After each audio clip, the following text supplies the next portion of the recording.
Picture this. You're at a dinner party. Of course you brought ribeye steaks for everyone to share. As you're slicing the mouth-watering beef, someone has the nerve to say, "None for me. I'm a vegan because I care about the planet." The whole room goes silent, awaiting the response from you, the most staunch supporter of eating animal foods. Don't panic. In 10 minutes, you'll know exactly how to respond. Calmly, respectfully, and with facts that will flip their vegan world upside down. In this video, we tackle the vegan argument on 3 fronts: the environmental angle, the health claims, and the ethics. And by the end of this video, your friend might not be so vegan anymore. Let's begin. Out of any of the arguments that vegans make, the environmental claims tend to be their favorite. This is the one that they feel most confident about. Here's the vegan script that they've memorized. Animal agriculture is destroying the planet. This is because of greenhouse gases. Cows produce methane from farting and burping, which is more powerful than CO2 in warming the atmosphere and accelerating climate change. Land use. Animals take up valuable land for grazing that we could use for growing food for humans. Not to mention the land that is used to grow crops and grains to feed the cows. Water use. Animal agriculture requires insane amounts of water use. A single pound of beef takes 1,800 gallons of water to produce. Factory farm pollution. Animal factory farms pollute our air and contribute to methane emissions. Okay, pause. Their argument is actually logical and has real merit. Factory farming of animals is undoubtedly destructive.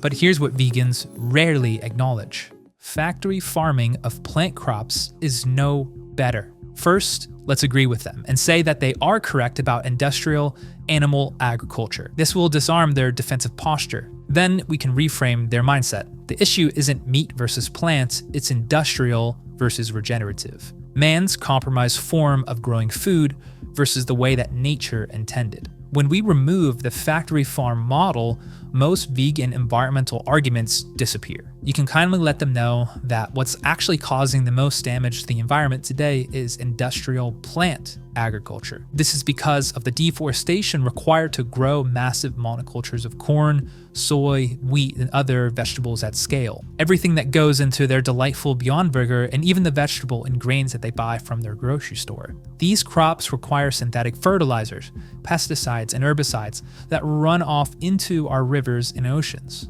Each harvest depletes our topsoil without giving anything back in return. And there is immense wildlife habitat lost from turning diverse ecosystems into endless fields of grain. So ask them, have you heard of regenerative agriculture?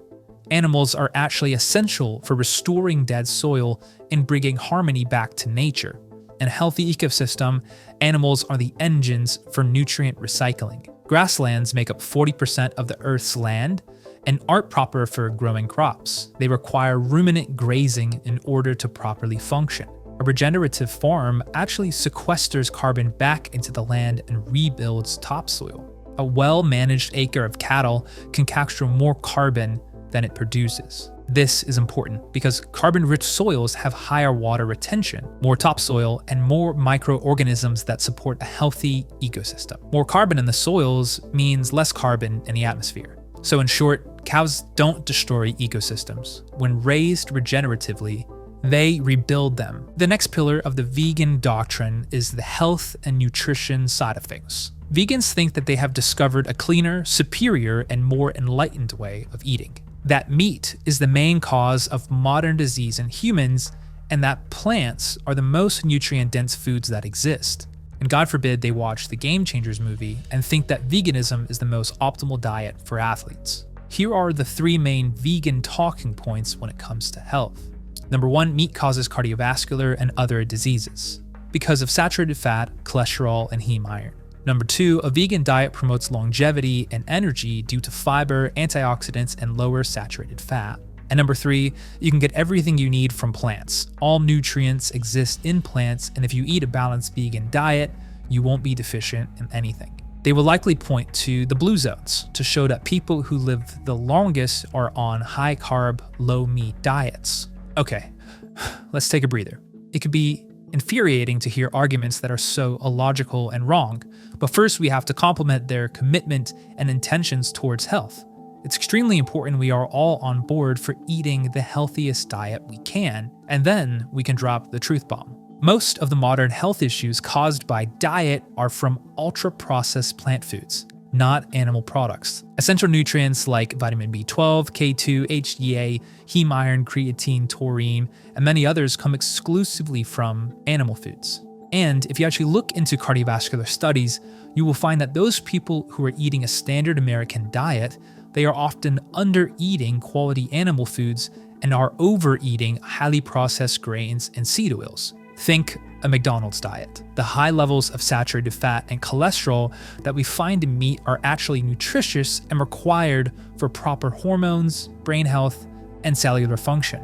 Just like when we covered the environmental argument, we must reframe focus away from meat versus plants, its ancestral, real whole foods versus modern industrial foods. Human beings evolved eating a diet of ruminants, organ meats, eggs, and seafood, not oat milk, tofu, and canola oil. When people add high-quality animal foods like organs back into their diet, deficiencies disappear. They have better energy, hormones, blood sugar, and muscle retention. Most vegans that are thriving are young, supplementing heavily, or still living off of stored nutrients from when they did eat meat. Have you ever met anyone who has been vegan for more than 10 years, and are they genuinely healthy? Most people don't last on the vegan diet, and the ones that do typically don't look so healthy. The healthiest diets incorporate animal foods alongside plants.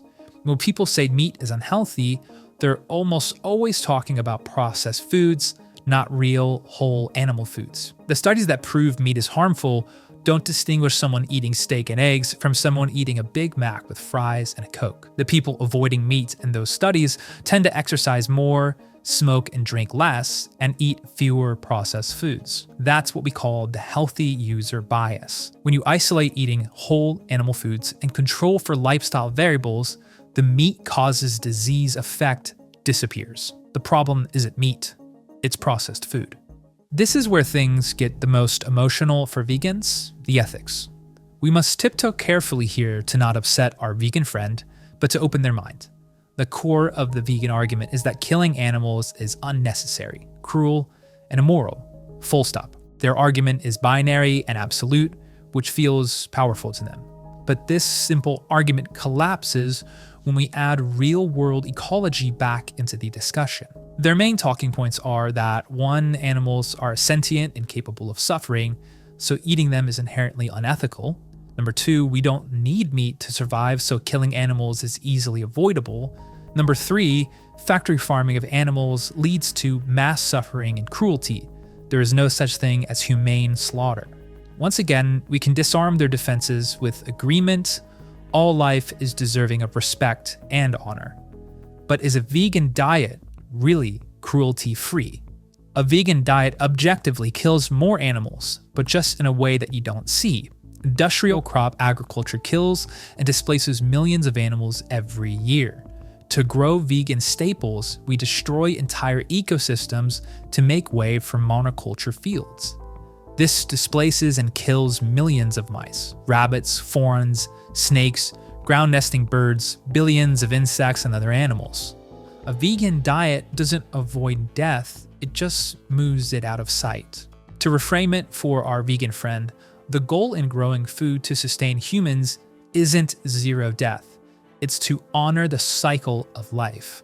Life and death is unavoidable in nature. It operates on symbiotic death, where each life form gives way to the next. We can agree with them that factory farming of animals is not the way to go. But when we refocus their attention to regenerative agriculture, we will see that it produces the fewest deaths per calorie. There is no habitat destruction, no tilling, no pesticides needed. And regeneratively raised animals live better lives. They spend every day outside, grazing, moving, living in herds, eating their natural diet with low stress, no confinement, and no feedlots. 1 cow can feed a family for a year with just 1 intentional humane death, instead of thousands of accidental ones with a vegan diet. And that family can actually be nourished in a way that supports a thriving body and a life with the only nutrition that animal foods can provide. A vegan diet kills blindly, but a regenerative diet harvests responsibly. So, how do you convert a vegan? You don't yell at them or pressure them into eating meat. You simply listen to their flawed logic and offer kind rebuttals. Veganism is built on good intentions. It just forgot that nature doesn't run on ideology. It runs in natural cycles which cannot function without the help of animals. Yes, factory farming of meat is harmful, but if vegans care about animals, the planet, and human health, the answer isn't no meat. It's better meat. Meat raised regeneratively and in harmony with how nature really works. So the next time you hear someone say, "I'm a vegan because I care," you can smile and say, "Me too. That's why I eat meat." This video is brought to you by Lineage Provisions.